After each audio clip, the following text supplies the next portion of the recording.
Jurisprudence चल रहा था और विधि शास्त्र में आपका जो शुरू करना है, आपका विधि और नैतिकता के बारे में अलग से थोड़ा बताया जाएगा। अभी कोरिलेट नहीं हो पाया है, लेकिन जो प्री में लगभग आता है वो मैं लिखवा चुका हूँ कि विधि में मोरालिटी यानी कि लॉ में मोरालिटी होनी चाहिए कि नहीं। इस बारे में जो डिस्प्यूट है वह दो विद्वानों के बीच है, प्रोफेसर हार्ट और फूलर के बीच। अब ये विवाद क्या है इसको हम अलग से आपका बताएंगे। आगे देखा जाए आपका समाजशास्त्री विचारधारा अब शुरू करते हैं हम। और सोशलिस्ट स्कूल या समाजशास्त्री विचारधारा, ये आपका चौथी विचारधारा हम पढ़ाने जा रहे हैं। फिर एक बार कंसेप्ट निश्चित तौर पर आपका पहले तो कंसेप्ट तैयार रहे। विधि क्या है इस बारे में विद्वानों में एक मत नहीं है। विधि के जितने पहलू का अध्ययन जिस विद्वान ने किया उसी को ला मान लिया। तो सबसे पहले ईश्वर का अध्ययन किया गया, तो कौन सी विचारधारा उत्पन्न हुई? प्राकृतिक, जो कल्पना पर आधारित थी। इसका समाज में विरोध हुआ और आपका दो जगह विरोध मुख्य रूप से हुआ, एक जर्मनी में और दूसरा इंग्लैंड में। जर्मनी में विरोध स्वरूप ऐतिहासिक विचारधारा जन्म ली और इंग्लैंड में एनालिटिकल या विश्लेषणात्मक। ऐतिहासिक विचारधारा के पिता सेवनी थे, विश्लेषणात्मक विचारधारा के पिता ऑस्टिन थे। ऐतिहासिक विचारधारा ये बताती है कि विधि पाई जाती है, बनाई नहीं जाती, जबकि विश्लेषणात्मक सीधे इसके विपरीत बात कहती है कि विधि जानबूझकर संप्रभु द्वारा बनाई जाती है, समाज में पाई नहीं जाती। ये आपका आ गया। इसके बाद हम दोनों ये तीन विचारधारा आपका पूरी तरह बता दिया गया। अब आपका इतिहास देखिए। इन तीनों का इन ऐतिहासिक विचारधारा यानी कि जो प्रथा और रूढ़ि को मान्यता देता है, और एनालिटिकल यानी कि जो सावरेन द्वारा बनाए गए कानून को मान्यता देता है। अब आपका इनका जो परिमार्जित रूप है, मॉडिफाई रूप है, या इनका जो विकसित रूप है, वह आपका एक नई विचारधारा है, सोशियलिस्ट थ्योरी यानी कि समाजशास्त्री विचारधारा। अब समाजशास्त्री विचारधारा का जन्म कहाँ हुआ, इसके पिता कौन है? दो क्वेश्चन ये याद रखे। इसका जन्म जर्मनी में हुआ और इसके फादर माने जाते हैं रूडोल्फ वान इहरिंग। अब क्या इन्होंने सिद्धांत दिया वो सिद्धांत तो हम बताएंगे ही, लेकिन इस विचारधारा की उत्पत्ति कैसे हुई, फिर आपकी इसकी विशेषताएं क्या हैं, और रूडोल्फ वान इहरिंग के पहले कुछ ऐसे विद्वान हैं जो समाज के बारे में कुछ बातें बताए हैं छोटी छोटी, उन बातों को देखना है। इसमें लगभग मुख्य रूप से चार विद्वान आपका पढ़ना है। एक आपका रूडोल्फ वान इहरिंग आएंगे, दूसरा डिग्वी आएंगे, तीसरा इहरलिच आएंगे, और चौथा लास्ट में डीन रास्को पाउंड आएंगे। अब इस विचारधारा का पहले थीम देखिए। जहाँ तक इस विचारधारा की उत्पत्ति, हाँ इसका नाम पहले देख लिया जाए भाई, आपका नाम भी पूछा जाता है। इस विचारधारा को आपका समाजशास्त्री विचारधारा या हितों का विधिशास्त्र या हितों की विचारधारा, क्रियाशील विचारधारा यानी कि एक्टिव स्कूल, या क्रियात्मक विचारधारा भी कहा जाता है। अर्थात यह विचारधारा विधि को साधन मानती है और समाज को साध्य मानती है। यानी कि कौन सी विचारधारा ला को साधन और सोसाइटी को साध्य मानती है, तो आपका जवाब रहेगा समाज शास्त्री। अर्थात इस विचारधारा का थीम ये है कि व्यक्ति समाज में रहता है और व्यक्तियों के हित या इंटरेस्ट होते हैं, और यह व्यक्तियों के जो हित होते हैं वह परस्पर एक दूसरे के विरोधी होते हैं। तो कानून का काम ही है कि उन हितों में टकराव को रोके, परस माने कि टकराव को रोके, और कानून ऐसा बनाया जाए कि समाज के अधिक से अधिक लोगों का अधिक से अधिक कल्याण हो। यानी कि जितने विद्वान आपका आएंगे ज़्यादातर वह इंटरेस्ट की बात करेंगे, हित की बात करेंगे। चूंकि हित को लेकर ये विचारधारा चलती है, अतः ऐसी दशा में इसे इंटरेस्ट थ्योरी भी कहा जाता है, या इंटरेस्ट का जुरिस्प्रूडेंस, या हितों का विधिशास्त्र। अब हित क्या है इसको पहले समझिए। देखिए, आपका जहाँ तक इंटरेस्ट की बात है, पहले हित या इंटरेस्ट समझिए। अगर कहा जाए कि हित क्या है, इंटरेस्ट क्या है, तो हित का मतलब होता है किसी व्यक्ति या समाज की कोई डिमांड यानी कि मांग, या किसी व्यक्ति या समाज का कोई क्लेम यानी कि दावा, या डिजायर का मतलब इच्छा इत्यादि। तो अगर कोई पूछे कि हित क्या है, तो हित किसी व्यक्ति या समाज की इच्छा है, समाज के दावे हैं, समाज की मांग है, और कानून का काम है कि इस समाज या समाज के हितों की क्या करे, रक्षा करे। यानी कि व्यक्तियों के या समाज के दावों की रक्षा करे, उनकी इच्छाओं की रक्षा करे, उनके अधिकारों की रक्षा करे। हाँ, अब ये है कि अगर कई हित एक साथ जुट जाते हैं तो वह राइट बनाते हैं, यानी कि व्यक्तियों के क्या बनाते हैं, अधिकार। और जब सभी अधिकार जुट जाते हैं एक जगह, तो उससे ओनरशिप यानी कि स्वामित्व का निर्माण होता है। तो जब हम राइट बताएंगे, ओनरशिप बताएंगे, तो हाफेल्ड की परिभाषा बहुत महत्वपूर्ण है कि स्वामित्व क्या है, इन अधिकारों का समुच्चय है। यानी कि जब किसी संपत्ति से संबंधित सभी अधिकार एक व्यक्ति में समाहित हो जाते हैं, तो ये माना जाता है कि वह व्यक्ति उस चीज का क्या हो गया है, स्वामी।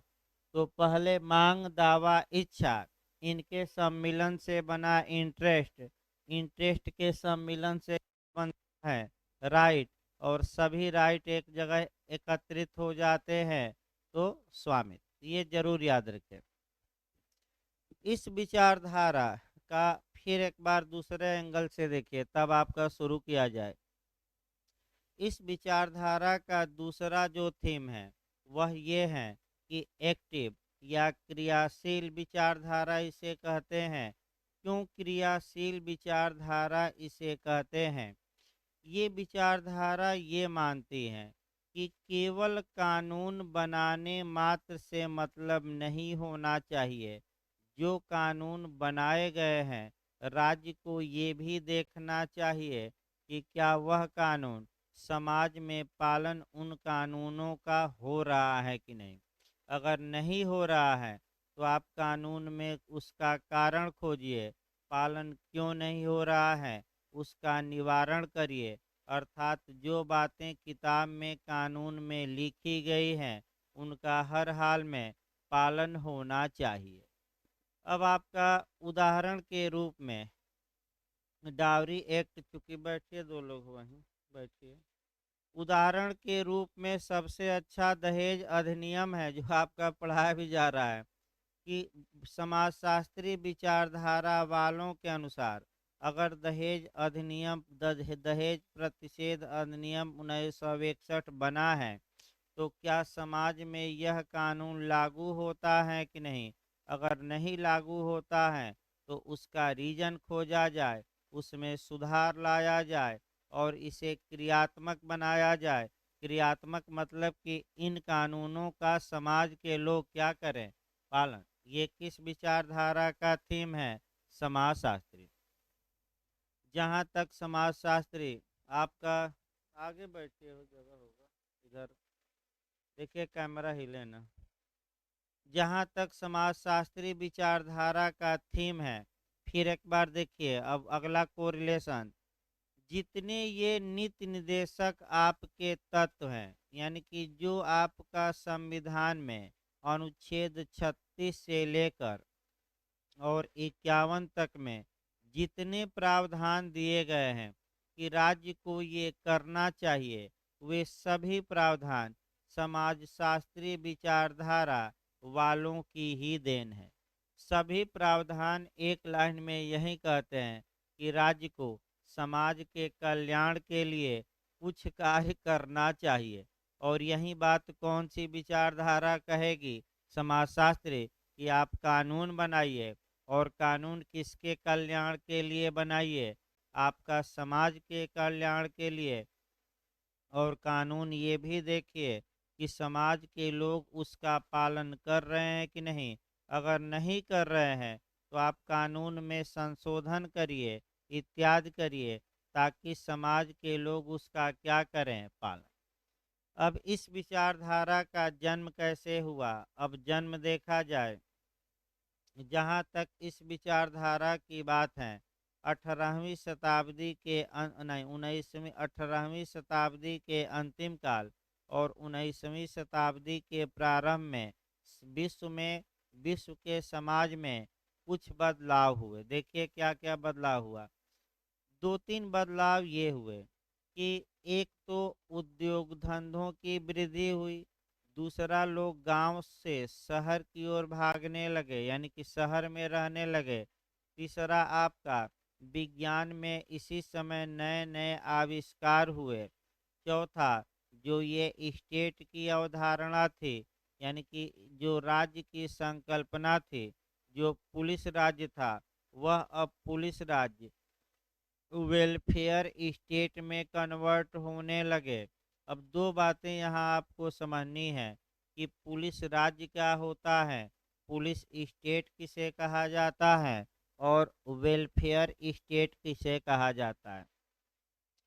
पुलिस राज्य में राज्य या सरकार का केवल कर्तव्य होता है कि लॉ एंड ऑर्डर मेंटेन रहे, लोगों के विकास से ज़्यादा मतलब नहीं होता। तो जहाँ राज्य का कर्तव्य हो कि लोगों का विकास हो या न हो, हमारी सत्ता और विधि व्यवस्था कायम रहे, उसको हम पुलिस राज्य कहते हैं। भारत भी 26 नवंबर 26 जनवरी 1950 के पहले भारत एक पुलिस राज्य ही था।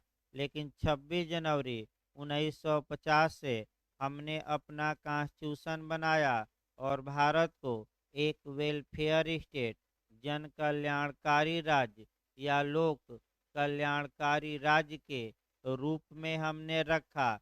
और यही जो वेलफेयर स्टेट हैं, आपका डीपीएस यानी कि नीति निर्देशक तत्वों में समाहित भी हैं। याद रखिएगा कहाँ समाहित हैं? नीति निर्देशक तत्व। अब समाजशास्त्री विचारधारा वाले आपका, अब देखिए, अब विधि चाहे प्रथा से आए और चाहे कानून सावरेन बनाए, ये विचारधारा अब ये कहती हैं कि समाज में व्यक्ति होता है, व्यक्तियों के कुछ इच्छाएं और दावे और क्लेम इत्यादि होते हैं, इनमें टकराव लाजमी है। और कानून ऐसा होना चाहिए जो व्यक्तियों के अधिकारों या हितों के टकराव को कम करे और अधिक से अधिक व्यक्तियों का कल्याण हो। चाहे कानून प्रथा से आया हो और चाहे कानून किसने बनाया हो, संप्रभु ने, इससे ज़्यादा मतलब नहीं है। कानून का ध्येय देखा जाएगा कि क्या वह समाज में हित को संरक्षित कर रहा है कि नहीं, व्यक्तियों के दावे, आपका इच्छाएं और आपका इत्यादि को क्या वह प्रोटेक्ट कर रहा है कि नहीं। अर्थात इसीलिए इसे कौन सा विधिशास्त्र कहा जाता है? हितों का, इंटरेस्ट का। जहाँ तक इसके विद्वानों की बात है, अब आ जाइए मुख्य रूप से इसके विद्वान और उनका पहले सिद्धांत देखा जाए। और तब एक एक विद्वानों को शुरू किया जाए। देखिए, जहाँ तक इनके विद्वान और सिद्धांत की बात है, इनके विद्वानों में सबसे पहले आएंगे आगस्ट काम्टे, जिन्हें समाजशास्त्र का जनक भी माना जाता है। आगस्ट काम्टे ने ड्यूटी पर आधारित व्यवस्था दी, कर्तव्य पर आधारित व्यवस्था दी, और सबसे पहले ये कहा कि व्यक्ति के पास केवल एक अधिकार है कि वह अपनी ड्यूटी या कर्तव्य का निरंतर क्या करे, पालन। व्यक्ति के पास केवल एक ही अधिकार है कि वह अपने ड्यूटी का पालन करे। ये किसने कहा था? आगस्ट काम्टे ने। और इन्हीं की बात को बार बार डिगवी या ड्यूइट ने दोहराया कि व्यक्ति के पास केवल एक अधिकार है कि वह लग सदैव अपने कर्तव्य का पालन करे। तो कर्तव्य पर आधारित व्यवस्था दो लोगों ने दिया, एक आगस्ट काम्टे हम बताएंगे और दूसरा डिगवी। अगला ये, जहाँ तक सिद्धांतों की बात है, क्योंकि रूडोल्फ वान इहरिंग इस विचारधारा के फादर माने जाते हैं, अतः सबसे पहले इंटरेस्ट थ्योरी या हितों का सिद्धांत या हितों में बैलेंस का सिद्धांत किसने कौन प्रतिपादित करेगा? रूडोल्फ वान इहरिंग।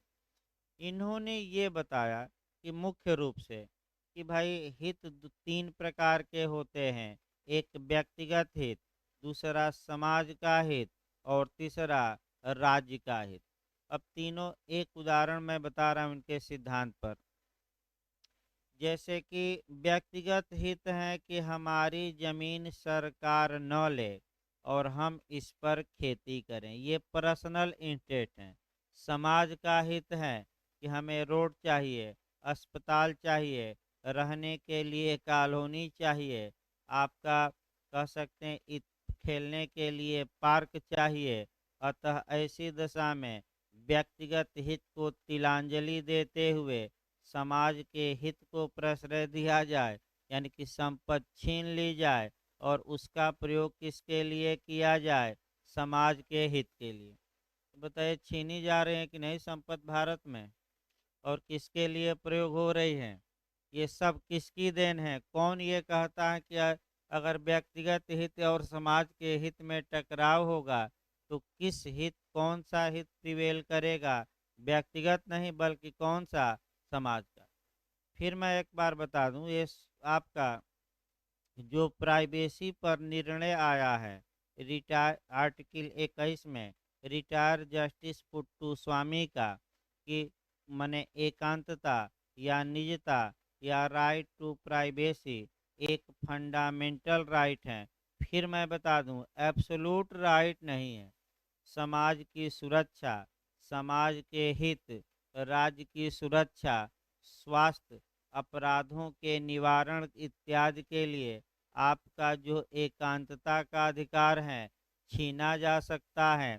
इसका मतलब ये हुआ कि व्यक्तिगत हित और समाज के हित में टकराव होने पर प्रत्येक विधशास्त्री यही कहेगा कि समाज का हित सर्वोच्च होता है। आपकी व्यक्तिगत इच्छा को क्या किया जाएगा? दबा दिया जाएगा, और समाज की इच्छा क्या होगी? आपका प्रिवेल करेगी। अब कैसे करेगी ये बताया जाएगा। एक दो उदाहरण मैं बताया हूँ आपका, जैसे जमीन का उदाहरण बता दिया। सबसे उत्तम उदाहरण जमीन का है कि आपकी जमीन है, सरकार इसे किसके हित के लिए ले सकती है? समाज के। जैसे बैंकों का राष्ट्रीयकरण किया गया, तो बैंक प्राइवेट थे तो व्यक्तिगत हित था, उनका राष्ट्रीयकरण कर दिया गया तो कैसा हित साधा गया? समाज का। तो आपका ये पहला जो हम सिद्धांत बताएंगे रूडोल्फ वान इहरिंग का, इन्होंने हितों की व्याख्या की। रूडोल्फ वान इहरिंग से एक कदम जो आगे माने जाते हैं वह रास्को पाउंड माने जाते हैं, क्योंकि रास्को पाउंड ने हितों का ही सिद्धांत दिया, लेकिन हितों की वाइड या व्यापक व्याख्या की।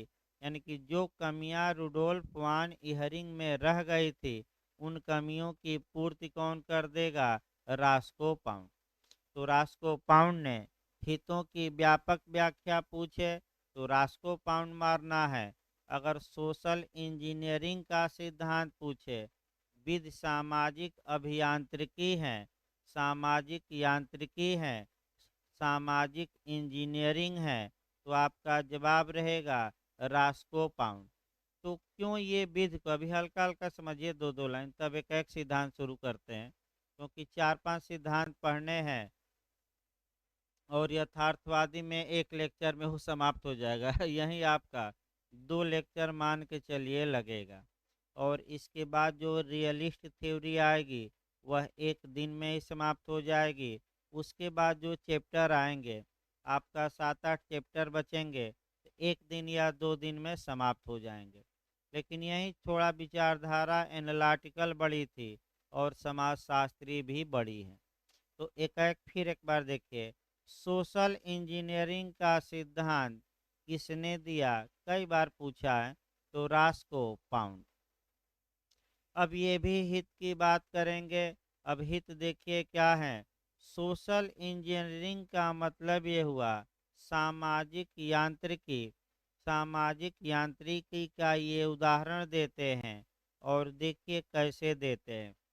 जिस प्रकार एक इंजीनियर नदी के दो किनारों को जोड़ने के लिए एक पुल बनाता है और उस पुल के बनने के कारण एक छोर से दूसरे छोर तक लोग आसानी से आते जाते हैं, सेम उसी प्रकार, यानी कि जो नदी के किनारे दूर दूर थे, पुल बनने के कारण अब क्या हो गया, एक में सट गए और लोग आसानी से क्या कर रहे हैं, आ जा रहे हैं।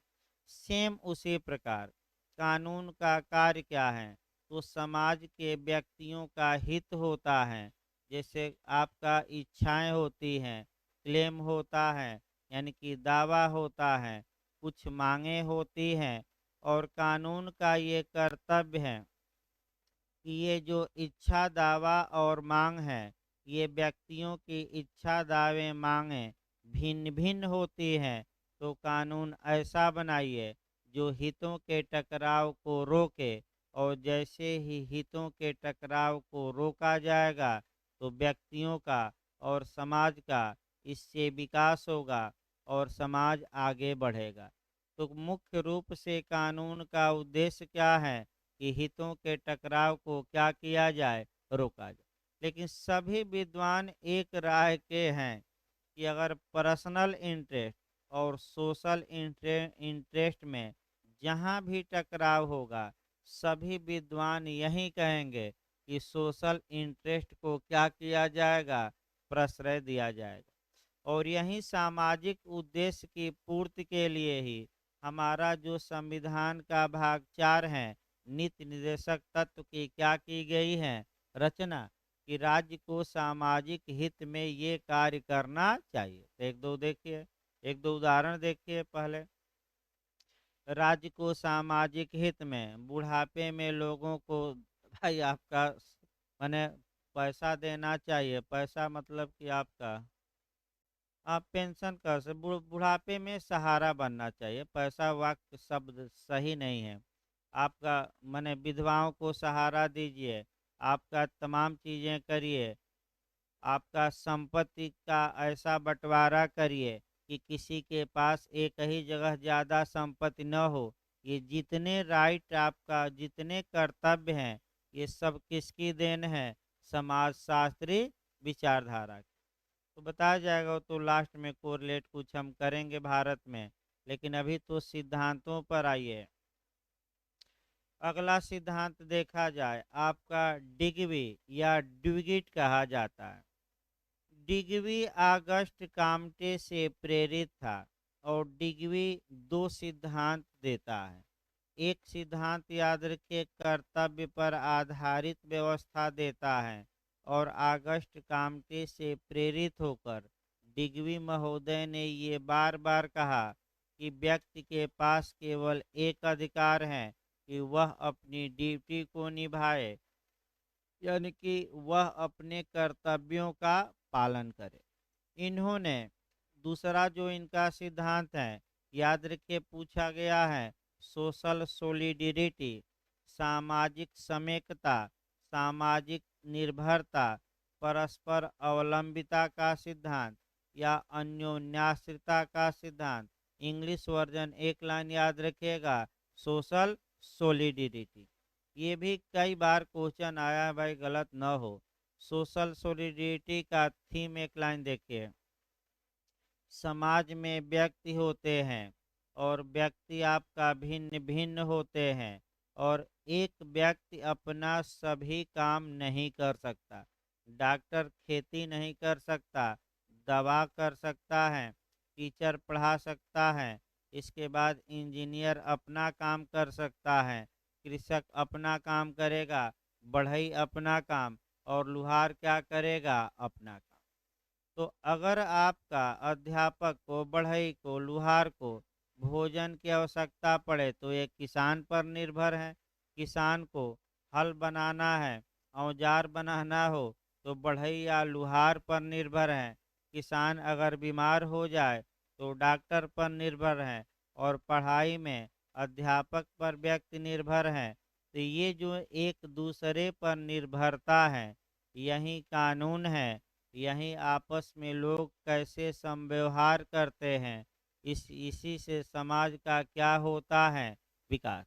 और जितनी एक दूसरे पर निर्भरता बढ़ेगी उतना ही समाज विकसित होगा। और देख भी रहे निर्भरता समय के साथ साथ क्या हो रही है, बढ़। एक व्यक्ति हर एक काम नहीं कर सकता। आप ये चाहें कि हम इंजीनियर भी बन जाएं, छात्र भी बन जाएं, लुहार भी बन जाएं, किसान भी बन जाएं, डॉक्टर भी बन जाएं, तो ये संभव वर्तमान समय में, क्योंकि कार्यों का स्पेशलाइजेशन हो गया है, और एक व्यक्ति एक मामले में ही एक्सपर्ट हो सकता है, हर एक मामले में नहीं। अतः दूसरे विषय के बारे में सहायता लेना हो तो आप किस पर निर्भर हो गए, दूसरे व्यक्तियों पर। तो डिग्री का दो याद रखिए, एक कर्तव्य पर आधारित व्यवस्था, और दूसरा आपका क्या, ये सोशल सोलिडिटी। इसके बाद एक विद्वान और आपका आएंगे, इहर्लिच, इनका भी खूब पूछा जाता है। वैसे जो अब तक पढ़ा गया 80% चांस है कि यहीं से आपका क्वेश्चन मिल जाएगा, वो 20% के लिए ही आपका डिटेल में चलेगा। जाकर एक बार साल पेपर देखिए, अब तक जितना बताया गया है 80% जो क्वेश्चन प्री में समाज शास्त्री विचारधारा से आए हैं, इतना में आ गए हैं। जो भी 2 या 3 क्वेश्चन बनेंगे, लेकिन 20% के लिए ही अंदर से कुछ कोटेशन इत्यादि बताना है। लास्ट आपका जो विद्वान महत्वपूर्ण है वह यूगेन इहर्लिच है। इस पर भी क्वेश्चन बना है कि किसने लिविंग लॉ का सिद्धांत दिया, सजीव विधि या जीवित विधि या जागी या आपका जागृत विधि का सिद्धांत दिया। तो आपका जवाब रहेगा इहर्लिच ने। अब याद रखिए, विधि लोगों का जीवंत कानून है, ये वाक्य किसका है, तो इहर्लिच का। तो रट कर जाइएगा। इसका मतलब ये हुआ कि आपस में लोग जैसा व्यवहार करते हैं वही आपका क्या है, विधि है। देखिए, इहर्लिच को ऐतिहासिक में न रखने का प्रमुख कारण ये है कि ये प्रेजेंट टाइम पर विश्वास करते हैं। भूतकाल में कानून कैसा था, इस पर कोई विश्वास नहीं। और जैसे ही ये कहते कि भूतकाल से कानून आ रहा है, तो ये भी ऐतिहासिक विचारधारा में क्या होते, एड। लेकिन ये कहते हैं कि कानून जो वर्तमान समय में जिस प्रकार मानव एक दूसरे से अपने लेन देन या संव्यवहारों में, ट्रांजैक्शन में कंडक्ट दिखाता है, पुराना नहीं बल्कि क्या, प्रेजेंट टाइम में, वही कानून है। और इसी कानून को ये लिविंग लॉ कहते हैं। जीती जाग समाज की जीती जागती विधि कहते हैं। इस प्रकार इतने विद्वानों को पढ़ना है। अब एक एक विद्वान आपका शुरू किया जाए। सबसे पहले देखिए, क्योंकि रूडोल्फ वान इहरिंग इस विचारधारा के फादर थे, लेकिन रूडोल्फ वान इहरिंग के पहले भी कुछ विद्वान ऐसे हुए।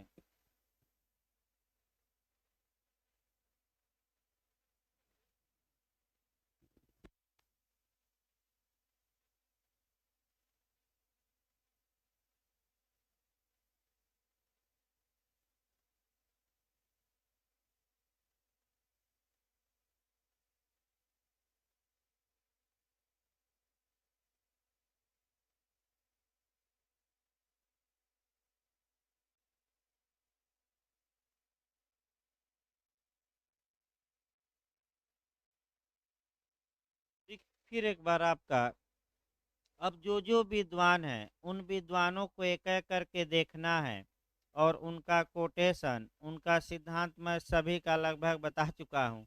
बस उनको क्या उनका मत है और उनका कोटेशन क्या है, और यही आपका मुख्य रूप से समाजशास्त्री में देखना है। एक समाजशास्त्री की और विशेषता है वो बता दिया जाए, तब आपका शुरू किया जाए विद्वान। क्वेश्चन आपका एक नया भी बन रहा है इस पर, कि कौन सी विचारधारा उदारता, अपराधियों के साथ उदारता बरते जाने का समर्थन करती है। ऐसा क्वेश्चन वर्तमान में आ रहा है, पिछली बार भी आया था। पिछली बार आपका दंड के सिद्धांत से आया था कि कौन सा दंड का सिद्धांत अपराधियों के प्रति उदारता या लिबरल होने की बात करता है, यानी कि भले कोई व्यक्ति अपराधी हो, उसके भी अधिकार होते हैं, है तो वो मानव, अतः उसके भी अधिकारों की रक्षा की जानी चाहिए। तो ये जो विचारधारा आएगी, ये समाजशास्त्री विचारधारा आएगी। और जो दंड के सिद्धांत हम पांचों बताएंगे, उसमें सुधारात्मक दंड का सिद्धांत, यानी कि रिफॉर्मेटिव। अब एक थीम जो बचा है समाजशास्त्री का, वो भी बता दिया जाए। समाजशास्त्री विचारधारा के अनुसार अगर किसी व्यक्ति ने अपराध किया है, तो इसके लिए ये विचारधारा अपराधी को अपराधी न मानकर एक रोगी मानती है। जिस प्रकार कोई व्यक्ति बीमार पड़ता है, अस्पताल में कुछ दिन के लिए भर्ती होता है, डॉक्टर दवा करते हैं, फिर अस्पताल से जब छुट्टी मिल जाती है तो अपना सामान्य कामकाज करता है, सेम उसी प्रकार समाजशास्त्री विचारधारा वालों का मत है कि अपराधी एक रोगी है। जेल में इसलिए डाला जाता है कि जेल में उसका इलाज किया जाए, यानी कि उसे शिक्षित किया जाए, नैतिक शिक्षा दी जाए, और जब जेल से बाहर वो आएगा तो समाज में एक सदाचारी व्यक्ति की तरह अपना जीवन यापन करेगा। तो कौन सी विचारधारा अपराधियों के प्रति उदारता का व्यवहार करती है, अपराधियों के भी मूल अधिकार होते हैं, उनको संरक्षण देती है, अपराधियों को एक रोगी मानती है। अगर ऐसा क्वेश्चन आ जाए तो दंड के सिद्धांत में आए तो रिफॉर्मेटिव थ्योरी। और अगर पांच विध माने पांचों सिद्धांत विधशास्त्र के जो हम पढ़ा रहे हैं विध क्या है, इसमें अगर ऐड करना है तो किस में ऐड करेंगे, समाजशास्त्री। ये जरूर याद रखिए, कंसेप्चुअल क्वेश्चन है भाई, कहीं मिलेगा नहीं। ये सब जो कंसेप्ट हैं ये किताब उताब में नहीं मिलते। तो आइए अब देखा जाए एक एक सिद्धांतों को। सबसे पहले हम देखते हैं आगस्ट काम्टे का। जहाँ तक आगस्ट काम्टे की बात है, आगस्ट काम्टे समाजशास्त्री अध्ययन को विज्ञान के रूप में परिभाषित करते हैं। इन्होंने आपका कह सकते हैं कि सर्वप्रथम ड्यूटी या कर्तव्य पर आधारित व्यवस्था दी। और इन्होंने बस एक लाइन इनका पूछा जाता है कि इन्होंने कहा कि व्यक्ति के पास केवल एक अधिकार होता है, और वह अधिकार है कि व्यक्ति अपनी ड्यूटी का क्या करे, पालन। अब थोड़ा भारत में जोड़ते रहिए। देखिए, मान लीजिए कि संविधान में पढ़ाया गया है पुराने लोगों को, भारतीय संविधान के आपका भाग 4 में राज्य का कर्तव्य है। तो आगस्ट कामटे भाई राज्य का कर्तव्य है।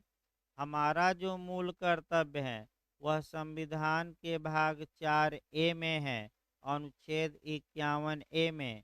और वर्तमान में कितने फंडामेंटल ड्यूटी हैं? 11। तो अगस्ट काम्टे ये कहते हैं कि व्यक्ति का के पास केवल एक राइट है कि जो कानूनी कर्तव्य उसके ऊपर लगाए गए हैं वे उन कर्तव्यों का केवल क्या करे? पालन। अपने अधिकार की मांग न करे। तो बताइए, क्या भारत में ये सिद्धांत पूरी तरह लागू होता है कि नहीं? क्या हम लोग अपना कर्तव्य निभाएंगे कि अधिकार भी मांगेंगे? तो मूल अधिकार कहाँ दिया गया है? भाग 3 में। यानी कि भारत में इनका कोटेशन पूरी तरह अप्लाई नहीं होता, क्योंकि जनता का केवल अपना कर्तव्य ही नहीं निभाना है, बल्कि जनता राज्य से अपने अधिकारों की मांग कर सकती है। और मांग के लिए हाई कोर्ट और सुप्रीम कोर्ट जा सकती हैं। आर्टिकल 32 के तहत सुप्रीम कोर्ट और 226 के तहत कहाँ? High court. तो ये अगस्ट कामटे समाप्त हो गए, यानी कि इनका भी दूसरा ये। अगस्ट कामटे के बाद जो आते हैं रुडोल्फ वान इहरिंग, इनका देखिए थोड़ा। रुडोल्फ वान इहरिंग, अब इनका जो पूछा जाता है, आपका फिर एक बार याद रखिए, इनकी कुछ बातें समझिए और इनका बंटवारा समझा जाए और इनकी बातें समझा जाए और ये कहना क्या चाहते हैं। फिर आपका कह सकते हैं कि एक ये तुला यंत्र आपका बनाएंगे। तो फिर इनकी इतिहास थोड़ा देखा जाए और दो तीन कोटेशन हम बताएंगे। हो सकता है कि कोटेशन भी अलग से पूछ ले।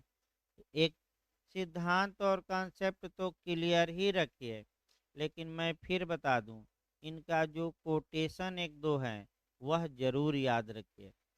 आइए, रूडोल्फ वान इहरिंग आपका ये जर्मनी के थे और ये आपका सोशलिस्ट स्कूल के फादर माने जाते हैं। यानी कि ये समाजशास्त्री विचारधारा के पिता माने जाते हैं। इन्होंने आपका समाज ये बताया कि समाज में व्यक्ति होते हैं, उनके हित होते हैं। हित मतलब व्यक्तियों के आपका डिमांड, व्यक्तियों के क्लेम, व्यक्तियों का डिजायर इत्यादि। यानी कि व्यक्तियों की मांग होती है, व्यक्तियों की कुछ इच्छाएं होती हैं, व्यक्तियों के कुछ क्लेम या दावे होते हैं। ये मिलकर हित का निर्माण करते हैं। तो कानून ऐसा बनाया जाए जो इन हितों को आपका मने नष्ट करे कि प्रश्रय दे? भाई, इन हितों को सपोर्ट करे कि नष्ट करे? सपोर्ट करे। अब इन्होंने इसी पर इन्होंने इंटरेस्ट थ्योरी का सिद्धांत प्रतिपादित किया और हित का सिद्धांत प्रतिपादित किया। इन्होंने हितों को 3 वर्गों में बांटा। एक व्यक्तिगत यानी कि पर्सनल, दूसरा सोशल यानी कि समाज का हित, और तीसरा स्टेट का हित यानी कि राज्य का हित। तो फिर याद रखिए, आपका रुडोल्फ वान इहरिंग ने हितों को 3 वर्गों में बांटा। एक व्यक्तिगत हित, दूसरा समाज का हित और तीसरा राज्य का। अब ये कहते हैं कि भाई व्यक्तिगत हित मतलब प्रत्येक व्यक्ति की इच्छा, डिमांड और दावे। सामाजिक हित का मतलब समाज के दावे। तो अभी मैं उदाहरण बताया भी। व्यक्तिगत हित फिर संविधान में जोड़िए। अनुच्छेद 38 को थोड़ा उठाइए। एक उदाहरण मैं बता चुका हूँ, सिद्धांत भी उसमें समाहित आया भी हुआ है, आ सकता है। आर्टिकल 38 में डॉक्ट्रिन ऑफ नहीं डिस्ट्रीब्यूटिव जस्टिस, वितरणात्मक न्याय का सिद्धांत समाहित है। तो वितरणात्मक न्याय के सिद्धांत के अनुसार जो प्रॉपर्टी है, समाज के संसाधन है, रुपया, पैसा, धन, जमीन, इसका वितरण क्या एक व्यक्ति के पास जब सब जमीन हो कि समाज के लोगों के पास हो। यानी ऐसा बंटवारा किया जाए कि एक जगह उसका संकेंद्रण न हो और समाज में आपका उसका बंटवारा किया जाए। ये शुद्ध रूप से समाज शास्त्री विचारधारा वालों की ही देन है। तो रूडोल्फ वान इहरिंग ये कहते हैं कि व्यक्ति के स्वयं का हित होता है और एक समाज का हित होता है। समाज कुछ और चाहता है, पर्सनल रूप से आप कुछ और चाहते हैं, और अगर इन दोनों हितों में टकराव होता है तो राज्य को ऐसा कानून बनाना चाहिए कि आपका सामाजिक हित को बल मिले, व्यक्तिगत हित को तिलांजलि दे दी जाए और सामाजिक हित को क्या किया जाए, संरक्षित। अब देखिए व्यक्तिगत हित और सामाजिक हित में आपका तीन चार उदाहरण देखिए। सबसे पहला उदाहरण आपका सड़क का ही देखा जाए। देखिए व्यक्तिगत हित किसानों का ये है कि उसकी जमीन सड़क के चौड़ीकरण करण में सरकार द्वारा न ली जाए, क्योंकि वह खेती करते हैं, अन्न उपजाते हैं। अब रोड पर जो समाज के लोग चल रहे हैं उनका उनका हित ये है कि रोड बहुत सकरी है और रोड चौड़ीकरण किया जाए ताकि हम आसानी से आ जा सकें। तो एक तो किसान का व्यक्तिगत हित हो गया, उसका पर्सनल इंस्टेंट, और समाज का क्या हो गया, सामाजिक हित।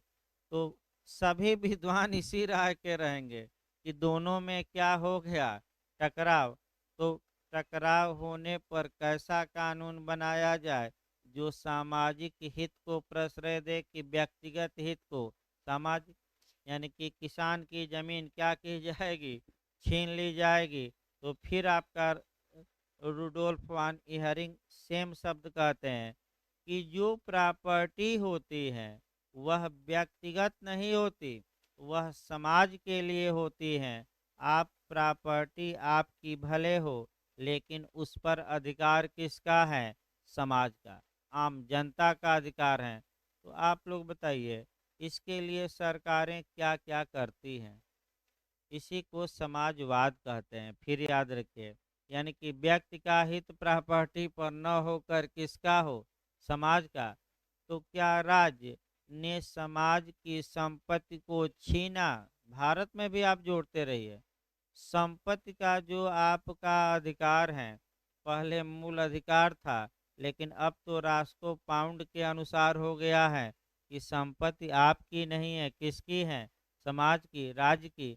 और जब समाज चाहे, जब राज्य चाहे, केवल विधि बनाकर आपकी संपत्ति को क्या कर सकता है, छीन सकता है। अगर हम वर्तमान में देखें तो इसमें कोई शक नहीं है कि रूडोल्फ वान इहरिंग का सिद्धांत भारत में क्या होता है, अप्लाई। अब अप्लाई तमाम, जैसे कि अनुच्छेद 19(1)(f) है, संपत्ति की स्वतंत्रता पूरी तरह समाप्त हो गई। संपत्ति को अर्जन करना, धारण करना, ये भी लगभग समाप्त हो गया। 9वीं अनुसूची बना दी गई कि राज्य आपकी संपत्ति छीन लेता है तो आप कुछ कर नहीं सकते ज़्यादा। ये भी आपका नोएडा देखिए, गाजियाबाद देखिए, आपका तमाम सरकार ने तमाम किसानों की संपत्ति छीन ली। तमाम मुकदमे हाई कोर्ट में चल रहे हैं, तमाम अधिकारी अरबपति हो गए। जमीन आपका किसान से लिया 10 रुपये का और बिल्डरों को बेचा 20 रुपये का, उसी में कमीशन खा लिया 5 रुपया। तो समझिए जहां अरबों खरबों का मामला है। तो यादव सिंह जी थे और आपका तो कई अरब की प्रॉपर्टी उनके पास मिली। बस ये था कि वो जो विकास प्राधिकरण होते हैं उनके क्या थे, अधिकारी। तो इसमें लूट खसोट भी बहुत होती है। जमीन लीजिए, अभी भी इलाहाबाद में भी देख सकते हैं न, हर एक जगह आपका जो प्रयागराज विकास प्राधिकरण है वह लोगों की ज़मीनें ले रहा है। देखिए पहले मुआवजा कम मिलता था, अब थोड़ा मुआवजा ज़्यादा मिल रहा है, 3 गुना 4 गुना। अब आपका लगभग 4 गुना लगभग दिया जा रहा है। जैसे कि आपका सरकारी रेट अगर 10,000 है तो उसका सरकार 4 गुना दे रही है। तो जितने लोगों की रोडें हाईवे पर चली गई हैं, इसीलिए किसान अब ज़्यादा विरोध नहीं कर रहे हैं। पहले आप देखे होंगे कि खूब आंदोलन चलते थे, लेकिन अब तो पैसा पा जा रहे हैं और पैसा पाकर अपना मस्त हो जा रहे हैं, 2 बूंद लेकर ज़्यादा लोग। तो आगे देखिए, वो तो आगे बताया जाएगा। यानी कि रुडोल्फ वान इहरिंग ये कहते हैं कि जो संपत्ति होती है वह आपकी व्यक्तिगत नहीं है, किसके लिए है? समाज के लिए, और समाज के यूज के लिए। तो क्या भारत में इसका पालन किया गया है कि नहीं? आप यूपीजेड यानी कि जो उत्तर प्रदेश भूमि सुधार अधिनियम बना था, उसके तहत भी यही प्रावधान था कि जो जमींदार थे उनकी जमीनें राज्य ने छीन ली, और समाज के हित के लिए जिनके पास जमीनें नहीं थी उनको क्या किया गया, दिया गया। ये शुद्ध रूप से किस विचारधारा की देन है? समाजशास्त्री। क्योंकि संपत्ति आपकी नहीं है। अब आइए अगला इनका नियम देखा जाए। सिद्धांत तो हो गया, बस कोटेशन। देखिए, एक ये कहते हैं कि व्यक्ति के हित होते हैं। रुडोल्फ वान इहरिंग का ये मानना है कि कोई भी व्यक्ति बिना किसी हित के, बिना किसी कारण के कोई कार्य नहीं करता। अब इस पर चर्चा करिए। ये कहते हैं कि भाई पत्थर गिरने का उदाहरण देते हैं तो थोड़ा सतर्क रहना है। अगर जैसे ही स्टोन गिरने का उदाहरण आए तो आप आंख मूंद कर किसको मार देंगे? रुडोल्फ वान इहरिंग। अब ये एक उदाहरण देते हैं आपका पत्थर गिरने का। एक और हम आगे उदाहरण दूसरे विद्वान का बताएंगे, वह तालाब के पानी का बताएंगे। लेकिन अभी आप पत्थर का समझिए उदाहरण। जिस तरह बिना कारण के कोई पत्थर हरकत में नहीं आता, उसी प्रकार जो व्यक्ति होता है बिना किसी हित के, बिना किसी कारण के कोई कार्य नहीं करता। तो बताइए आप लोग किस कारण से पढ़ रहे हैं? आप ही अपना बताइए भाई। हाँ, हाँ। तो यही इंटरेस्ट क्या है कि हम नौकरी पा जाएंगे। नौकरी पाने के बाद जो जीवन होगा वह अच्छे से हमारा बीतेगा, समाज में हमारा स्टेटस बढ़ जाएगा। ये इंटरेस्ट है। और रुडोल्फ वान इयरिंग इसी पर तो अटैक करते हैं कि जिस प्रकार पत्थर बिना कारण से, आइए बैठिए, 3 लोग बैठिए भाई एक पर। ये आगे आ जाइए, इधर इस पर आ जाइए, आए ना जगह, बैठिए। फिर एक बार देखिए। अब अच्छा सा उदाहरण देखिए इसको, यही आपका पत्थर का जैसे उदाहरण आए तो कौन सा विद्वान मारना है? रुडोल्फ वान इहरिंग। बताइए, पत्थर अगर ऊपर फेंका जाए तो नीचे क्यों गिरता है? कुछ तो कहा, देखिए। अब चलिए भाई, आप बता दी पहले ही। इनकी बातों को एक्सेप्ट किया जाता है, सही बताइए। यानी कि जो आपका धारावाहिकों में कहा जाता है ना, कई धारावाहिक आते हैं कि सही पकड़ा है, या सही पकड़े हैं। तो एकदम सटीक निशाना लगाया है। यानी कि चिड़िया की आंख में गोली मारा है। तो आपका इस समय जो आपका निशाना होना चाहिए, एकदम क्वेश्चनों पर सटीक होना चाहिए। और चिंता की, जब मैं हूं तो चिंता की कोई आवश्यकता नहीं है। बस एक काम करिए कि जितना डेली पढ़ाया जाए, कम से कम आप उतना ही तैयार रखिए। तो लाख कंपटीशन हो, आप कंपटीशन से बाहर नहीं हो सकते। लेकिन आप भी तो कार्य करिए कि जितना मैं पढ़ा रहा हूँ, डेली बाय डेली कम से कम केवल उतना ही आप तैयार करिए। इससे अधिक एक अक्षर न पढ़िए, इतना ही पर्याप्त है। और जाकर आपका जो भी साल पेपर हो, अभी से दोहराना शुरू कर दीजिए। हाँ, एक दो क्वेश्चन के अलावा अगर लेक्चर से बाहर क्वेश्चन जाता है तब आप बताइए, तो उसको देखा जाएगा भाई। लेकिन जाएगा नहीं, लगभग पूरा का पूरा किसी साल मिल जाएगा। किसी साल एक दो क्वेश्चन आपका, जैसे पिछली बार एक आपका किताब जो थी वह आपका नहीं मैं पढ़ाया था, क्योंकि कहीं किताबों में उस किताब का चर्चा ही नहीं है। लेकिन लोग अंत में नेट पर खोजे, तब किताब के लेखक मिले। तो एक दो क्वेश्चन ऐसे आ सकते हैं जो आपका, लेकिन एक दो क्वेश्चन से घबराना नहीं है। 15 आ रहा है तो हम 13 करेंगे। अब एक क्वेश्चन के लिए थोड़े माथा पच्ची करेंगे उसमें आपको। और भाई सतर्क रहिएगा, एग्जाम देते समय माइनस मार्किंग है। पहले आप ये करिए, मैं फिर बता दूं क्योंकि लोग गलत भी करके आ जाते हैं। जितने क्वेश्चन आपको आ रहे हैं, पहले उसको सॉल्व कर लीजिए और उसको आंसर शीट में भर लीजिए। और आंसर शीट में भरते समय दिमाग स्थिर रखिए, क्योंकि क्रम भी गलत हो जाता है।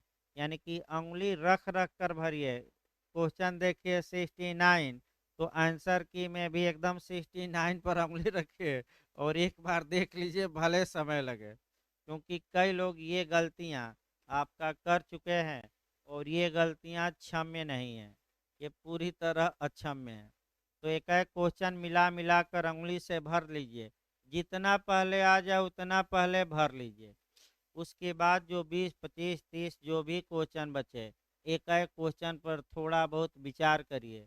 अगर आपको लगता है कि सर ने ये बताया था, ये हमें लग रहा है कि होना चाहिए, ज़्यादा संभावना है, तो वह ऑप्शन मारिए। और न समझ में आए तो उसको क्या करिए, छोड़ दिए। ज़बरदस्ती टांग ना अड़ाइए, क्योंकि माइनस मार्किंग में माइनस से भी नीचे आ जाएंगे। तो फिर एक बार देखिए, आगे बढ़ा जाए इसमें। ये हम बता रहे थे कि पत्थर इसलिए गिरता है कि गुरुत्वाकर्षण शक्ति होती है। उसी प्रकार मानव जब भी कोई कार्य करता है, बिना किसी इंटरेस्ट के, बिना किसी इच्छा के, बिना किसी कारण के नहीं करता।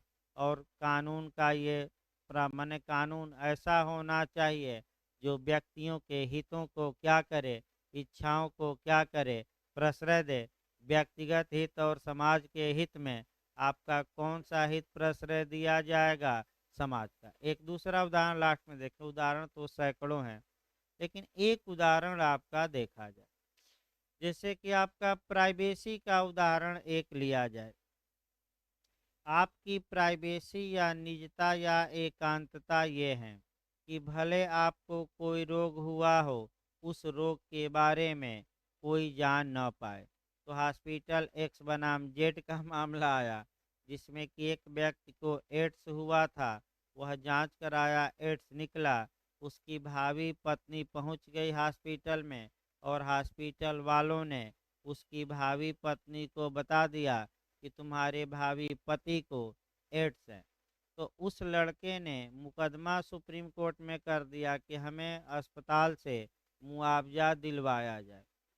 तो ऐसी दशा में सुप्रीम कोर्ट ने ये कहा कि भाई आपका जो माने हमारी प्राइवेसी का वायलेशन हुआ है।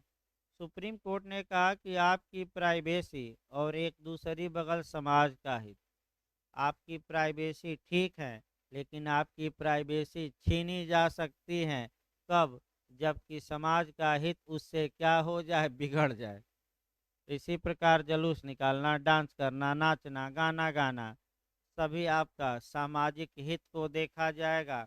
यानी कि हमेशा मान के चलिए, व्यक्तिगत हित को तिलांजलि देते हुए और किसके हित को प्रश्रय दिया जाता है, समाज के। अब आगे आइए, इनका इनका आपका इहरिंग का मानना है कि एक दो कोटेशन है, तब आगे बढ़ा जाए। विधि का उद्भव सामाजिक तथ्यों में निहित है। यानी कि सामाजिक तथ्यों में निहित है। अधिकार का आधार हित है। विधि साधन है, साध्य नहीं। इसका मतलब ये हुआ कि कानून सामाजिक तथ्यों से उत्पन्न होता है। आपका अधिकार का आधार हित है, तो मैंने अभी बताया कि कई हित मिल जाएंगे तो क्या बनाएंगे, अधिकार। और सभी अधिकार मिल जाएंगे तो स्वामित्व। और विधि साधन है, साध्य क्या है, समाज। यानी कि विधि इसलिए बनी है कि समाज के अधिक से अधिक लोगों का क्या करे, अधिक से अधिक भलाई करे। विधि इसलिए नहीं बनी है कि समाज के अधिक से अधिक लोगों की बुराई करे। या इस प्रकार आपका विधि का उद्देश्य आपका बता ही दिया गया।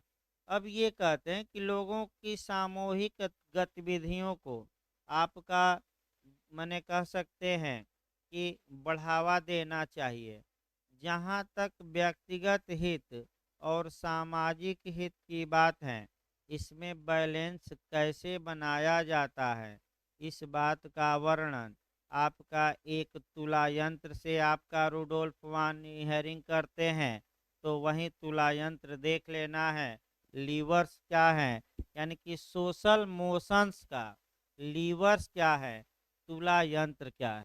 पहले तुला यंत्र आपका न्याय की देवी देख लिया जाए और तब इनका आपका तुला यंत्र देखा जाए। देखिए आपका न्याय की देवी का, देखिए आप लोग चाहें जहां ऑफिस में जाइए या आप लोग जाएंगे कचहरी में, तो न्याय की देवी आंखों पर पट्टी बांधी रहती हैं काला। अब तो काला चश्मा भी लगा रही हैं आपका, ताकि लेकिन काला चश्मा से तो दिख जाएगा। तो सबसे अच्छा उपाय है कि आंख पर क्या बांध दीजिए, काली पट्टी, और हाथ में तराजू लिए रहती हैं। अब इंटरव्यू में ये क्वेश्चन बना है कि आखिर ऐसा क्यों। तो इसका जो आपका दो पहलू से इसको इंटरव्यू में बताइएगा।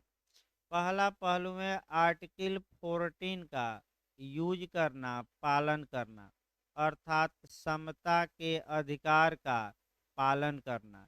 इसका मतलब ये होता है कि चाहे न्यायालय में राजा जाए, चाहे रंक जाए, चाहे गरीब आदमी जाए या अमीर आदमी जाए, ये न्यायालय या न्याय की देवी किसी को पहचानती नहीं है और सबके साथ कैसा व्यवहार करती है, समता का।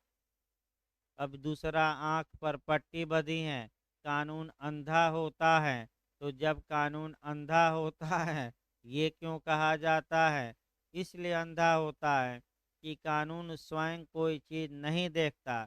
जब पक्षकार अपना अपना साक्ष्य पेश करते हैं, तब कानून को पता चलता है कि ये कार्य हुआ है। तो दोनों तराजू हैं, आपका दोनों पक्षकारों के वकील अपनी अपनी ओर से बहस करेंगे। एविडेंस प्र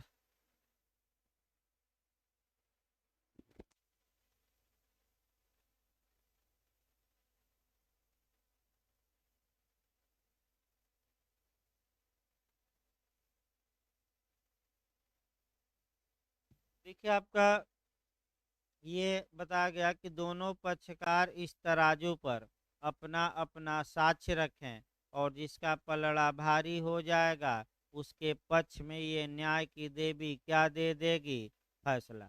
इसीलिए कहा जाता है कि कानून स्वयं नहीं देखता, बल्कि आप जैसे अधिवक्ता कानून को क्या करते हैं, दिशा देते हैं। तो आपका आप जैसे अधिवक्ता ही न्यायालय को एविडेंस प्रस्तुत करके, ये दूसरा। तो उसी प्रकार रुडोल्फ वान इहरिंग का ये मानना है कि जो ये व्यक्तिगत हित और सामाजिक हित होता है, इसमें बैलेंस बनाने के लिए इन्होंने एक तराजू का सिद्धांत दिया और ये तुला यंत्र से ही इनमें दोनों में क्या किया जाता है, बैलेंस। तो तुला यंत्र में देखिए आपका क्या है, पहला ये बांटते हैं स्वार्थ परक तुला यंत्र, यानी कि स्वार्थ परक, हो सकता है ना पूछे लेकिन हल्का समझ लीजिए। और दूसरा परोपकारी। जो स्वार्थ परक हैं, इसको ये दो भागों में बांटते हैं। एक आपका रिवार्ड, रिवार्ड यानी कि इनाम, और दूसरा कोर्सन, कोर्सन यानी कि क्या होता है, प्रपीड़न यानी कि उत्पीड़न। ये कहते हैं कि जो व्यक्ति कानून का पालन करता है, कानून उसे क्या देता है, इनाम। और जो व्यक्ति कानून का उल्लंघन करते हैं, कानून उन्हें क्या देता है, प्रपीड़न देता है। तो आपका इनाम, इनाम का मतलब कि लोग आपस में व्यवहार करें, व्यवसाय में वृद्धि करें, लोग कमाएं खाएं, ये इनाम हो गया। लेकिन जो व्यक्ति कानून का क्या करेंगे, उल्लंघन करेंगे, उनको कानून के न्यायालय क्या देंगे, कोर्सन, या आस्टिन के अनुसार सेंसन या शास्ति कहिए, दंड कहिए, ये आपका यानी कि कानून के पालन करने वाले इनाम के हकदार होंगे, और जो कानून का पालन नहीं करते वे दंड के क्या होंगे, हकदार। ये पहला तुला यंत्र हो गया। और दूसरा आपका परो हाँ? इंग्लैंड से ये लिया गया है। इंग्लैंड में ही परंपरा चल रही थी। ये कोट वोट जो काला पहनते हैं आप लोग वकीलों का, सब इंग्लैंड से ही है। कई बार इस पर चर्चा भी हुई, ये सब इंग्लैंड से है। वहाँ बहुत माने बहुत ज़्यादा समय से परंपराएं चली आ रही हैं। फिर एक बार देखिए क्वेश्चन भाई, बैक थोड़ा 1 मिनट होना पड़ेगा। इंग्लैंड में कहीं भी लिखित संविधान नहीं है। जो ट्रेडिशन या परंपराएं एक बार चल पड़ी, उन्हीं परंपराओं के अनुसार आज भी वहाँ की सरकार संचालित होती है। तो तमाम पुरानी परंपराएं इंग्लैंड में आज भी जिंदा है। चाहे वो संसद की हो, चाहे वो आपका वकीलों की हो, तमाम वकीलों की भी परंपराएं हैं। मिलाड की हो, ये सब इंग्लैंड से हैं। तो आपका मिलाड कहिए, वकील का ड्रेस पहन कर जाइए, ये सब आपकी परंपराएं। मंत्रिपरिषद हुआ, मंत्रिमंडल हुआ, ये सब परंपराएं कहाँ की, मैं लगातार बता रहा हूँ। लोकसभा, राज्यसभा हुआ, द्विसदनात्मक व्यवस्था, सब ये कहाँ की हैं। हमने ज़्यादातर बातें इंग्लैंड से ही ग्रहण की हैं। एक बात याद रखिए। अगला देखिए, ये बताते हैं कि परोपकारी यानी कि परोपकारी जो बंटवारा है या तुला यंत्र है, ये सामाजिक उद्देश्यों की पूर्ति करता है। और इसके दो आपके पहलू हैं, एक ड्यूटी यानी कि एक कर्तव्य, और दूसरा प्रेम यानी कि व्यक्ति अपना कर्तव्य करे, आपस में भाईचारे से रहे। ये परोपकार वाली बातें हैं। और आपका तो ये जो चार बातें हैं, याद रखें अब चारों, इनाम, दूसरा प्रपीड़न, तीसरा कर्तव्य, और चौथा प्रेम। इसके कारण जो सामाजिक बैलेंस होता है, ये क्या रहता है, बना रहता है कि डिस्टर्ब होता है, बना रहता है। बस समाप्त हो गया रुडोल्फ पानियानी। यानी कि मुख्य रूप से इनका मानना ये था कि समाज में एक व्यक्तिगत हित होता है, दूसरा समाज का हित। और कानून जब भी बनाया जाए तो समाज के दोनों को हित देखा जाए। भाई व्यक्ति के भी हित को प्रश्रय दिया जाए, समाज के भी हित को दिया जाए। लेकिन अगर व्यक्तिगत हित और समाज के हित में क्या होता है, डिस्प्यूट होता है, तो कौन सा हित प्रिवेल करेगा, समाज का।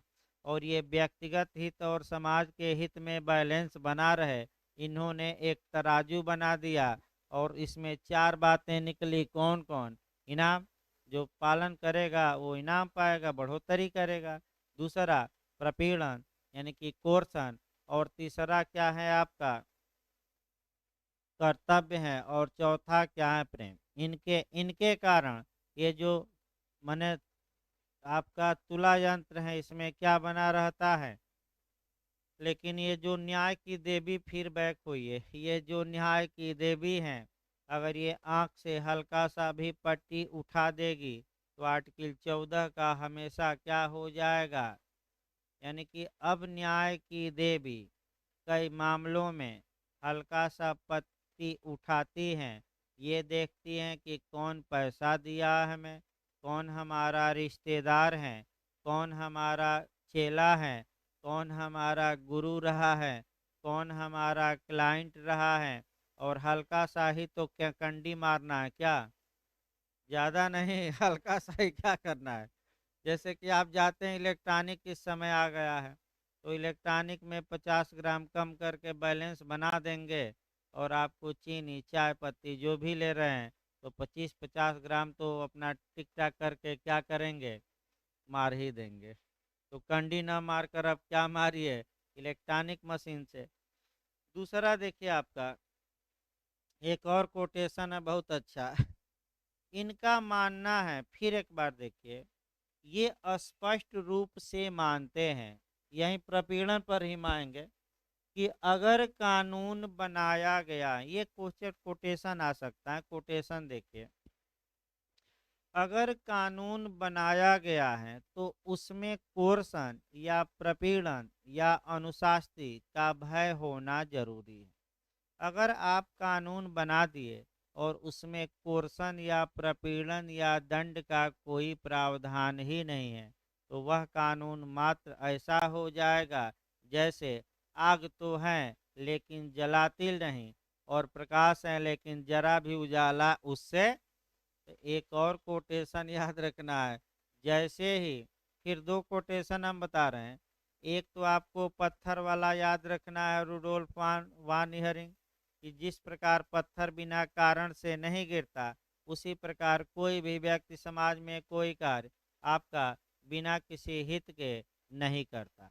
दूसरा इन्होंने ये कहा है, दूसरा कोटेशन, कि आपका कानून अगर बनाया गया है तो उसमें कुछ न कुछ दंड का अपनी भाषा में हम बता रहे हैं, दंड या कोर्सन या प्रपीड़न का प्रावधान होना ही चाहिए। अगर कानून बना और उल्लंघन करने वालों के लिए कोई दंड का प्रावधान नहीं है, तो उसकी तुलना ये करते हैं, और तुलना एक तो आपका करते हैं, सकते हैं आग से, और दूसरा प्रकाश से। आग है लेकिन हाथ रख दीजिए तो जलेंगे नहीं। तो क्या मतलब आग का भाई? आग का कोई मतलब है? आग क्या करेगी? जलाएगी। और माने आपका प्रकाश है, यानी कि सूर्य निकला है लेकिन धरती पर प्रकाश नहीं है, तो क्या निकलने का मतलब? उसी प्रकार कानून अगर बना है तो हर हाल में कानून के उल्लंघन करने वालों को क्या मिलना चाहिए? प्रपीड़न। लेकिन जो कानून का पालन करे, कानून उन्हें क्या दे? इनाम। यही आपका मुख्य। दूसरा ये डिग्वी आई है। अब आपका डिग्वी देखा जाए, इनकी भूमिका कम से कम बांध दिया जाए। भाई देखिए, आपका सूचना भी है, कल जो आपका लॉ का क्लास चलेगा, कुछ कल तक कार्य है कुछ व्यक्तिगत, 9:30 बजे से चलेगा कल की क्लास। और डेली जो अब क्लास चलेगी वो 9 बजे से चलेगी, यानी कि कल का जो शेड्यूल हम बता दें, कल आपका मैंने कुछ व्यक्तिगत कार्य हैं, 9:30 बजे से ला की क्लास चलेगी। और उसके बाद जो डेली क्लास ला की अब शुरू होगी, 8:30 बजे से 9 शुरू होकर आपका 9 बजे से शुरू होगी। और सुबह के पीरियड में आपका इंग्लिश चलेगी अजय सर का। तो जो लोग इंग्लिश पढ़ना चाहते हैं वो 8 बजे से और 8:45 या 50 तक सर छोड़ देंगे, ताकि आपका 10-15 मिनट का बीच में क्या रहे, ब्रेक रहे। भाई वो भी ज़रूरी है, क्योंकि तुरंत इंग्लिश के बाद 2 ही मिनट में क्लास शुरू करना संभव नहीं है। ये क्लास जो है, चूँकि ठंडी भी आ रही है, तो लास्ट में आपका उधर थोड़ा समय बढ़ाया जाएगा। अब ज्योग्राफी ख़त्म ही होने वाली है, तो उधर मान के चलिए आपका 12:30 तक क्लास जा सकती है, 1 हफ्ते बाद, माने सब 5-6 दिन बाद उधर थोड़ा क्लास बढ़ेगी आधा घंटा, क्योंकि जैसे जैसे ठंडी आती है आपका वैसे वैसे थोड़ा बहुत आधा 1 घंटा क्या होगा, खूब कुहासा पड़ने लगेगा। तब हो सकता है कि 10-15 मिनट और बढ़ाना पड़े। और जैसे ही गर्मी आएगी वैसे ही आपका क्लास पीछे हो जाती है, मैंने आधा 1 घंटा का आगे पीछे हो सकता है। तो आप देखिए, आपका भूमिका कम से कम बांध दी जाए आपका डिग्वी महोदय का। देखिए, जहाँ तक डिग्वी का प्रश्न है, आपका डिग्वी ये भी जर्मनी के ही रहने वाले थे, और जर्मनी के बोर्डियाक्स विश्वविद्यालय में कॉन्स्टिट्यूशनल लॉ के प्रोफेसर या आचार्य थे। इन्होंने किताब भी लिखी, law in the modern state, पूछा भी जाता है, law in the modern state लिखी। और इसी किताब में इन्होंने सोशल सोलिडिरिटी का सिद्धांत दिया, सामाजिक समेकता का। दूसरा इन्होंने कर्तव्य पर आधारित व्यवस्था प्रतिपादित की। तो दोनों आपका 4-4 लाइन का है, समाप्त कर दिया जाए, ताकि कल आपका कि हर्लिच बचेंगे और आपका रास्को पाउंड। तो 2-2 मिनट का है, 4-4 मिनट का है, इसको समाप्त कर दिया जाए। देखिए आपका पहला कर्तव्य पर आधारित व्यवस्था, इन्होंने किससे प्रेरित होकर दी, ये पहला क्वेश्चन पूछ सकता है। तो बताइए, सबसे पहले किसने कहा था कि व्यक्ति के पास केवल एक अधिकार है कि अपने कर्तव्य का पालन करें? तो आगस्ट काम्टे। तो किससे प्रभावित होकर इन्होंने कर्तव्य पर आधारित व्यवस्था दी? August Comte. और सामाजिक समेकता पूछ सकता है कि किससे प्रभावित होकर? तो दुर्खिम से। फिर एक बार याद रखिए तो, हाँ, एमाइल दुर्खिम भी पढ़ाना है इसी में। फिर एक बार याद रखिए, ये क्वेश्चन नया बन सकता है। आस्टीन का पहले बताइए, अब पीछे वाला भी रिवीजन करते रहिए। जॉन ऑस्टिन ने विधि की परिभाषा किससे प्रेरित होकर दी? ब्लैकस्टोन से। संप्रभुता की परिभाषा किससे दी प्रेरित होकर? हाफ से। और समादेश किससे प्रेरित हैं? जर्मी बेंथ। तो डिगवी ने कर्तव्य पर आधारित व्यवस्था किससे प्रेरित होकर दिया? Auguste Comte. और सोशल सोलिडरिटी पूछ ले तो काम्टे ना मारिएगा, दुर्खेम। बताएंगे थोड़ा बहुत उनका भी, कल बता देंगे। तो कल इसको थोड़ा डिटेल में ही बताया जाए, क्योंकि शॉर्टकट में फिर आपका हो सकता है कि दिक्कत करे।